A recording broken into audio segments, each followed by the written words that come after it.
생닥터 성형외과 전문의 이한나입니다.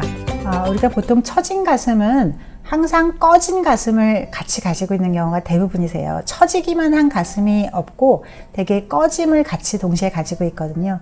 근데 이때 처짐은 유두유륜의 위치를 옮김으로써 교정을 할 수가 있는데, 꺼짐은 단순히 유두유륜의 위치를 올린다고 해도 굉장히 좀 너무 빈약하고 그 꺼짐을 어떻게 충만되게 할 수 있겠냐 하는 건데, 그때 우리가 가장 일반적으로 쓰이는 것이 보형물이 될 것이고요. 근데 보형물을 넣는 수술은 생각보다 장점이 많이 있습니다. 무조건 보형물은 너무 무서워요 할 건 없고, 보형물을 잘 사용했을 때는 굉장히 좋은 결과를 낼 수가 있습니다.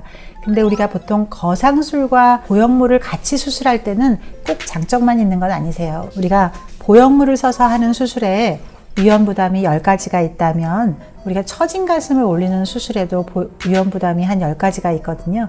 그러면 이때 이걸 그럼 동시에 해야지 꺼짐도 보형물로 채워주고 또 처짐은 거상술로 옮겨주는 동시에 수술을 받아서 내가 이번에 큰맘 먹었으니까 그렇게 수술을 해야지 라고 할 수가 있는데, 그때 이 두 가지의 수술을 하게 되면 그럼 내가 20가지의 부작용만 감수하면 되느냐가 아니고, 동시에 할 때 10 곱하기 10, 100가지의 위험을 감수해야 된다는 것은 가슴을 전공하시는, 가슴을 전문으로 하시는 선생님이라면 누구나 공감하거든요. 왜냐하면 우리가 보형물 수술은 그 어떤 수술보다 초멸균적으로 수술해야 되는 것이고, 유선을 건드리는 수술은 유선 자체가 많은 박테리아를 갖고 있거든요. 그래서 이 두 개가 겹쳐졌을 때 처음에는 모양이 그럴듯하고 좋은데 이게 하면서 구형구축이나 내가 예상하지 못했던 그런 모습으로 바뀌어가기가 굉장히 쉬우세요. 그래서 우리가 보통은 그 둘 중에 처짐이 더 심한지 꺼짐이 더 심한지를 봐서 어느 한쪽을 먼저 교정하는 것이 좋습니다. 근데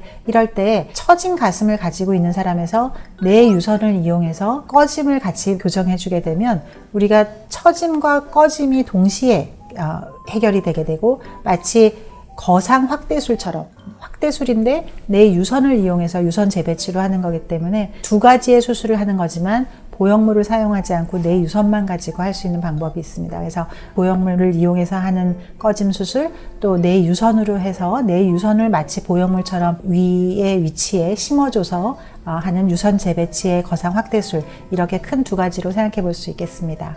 하지만 내 이물질을 내 몸 안에 남기지 않는다고 하는 것은 굉장히 큰 장점이 될 수 있기 때문에 유선 거상술을 할 수 있는 환자라면 정말로 학문적으로 많은 큰 의학적인 장점이 있겠습니다.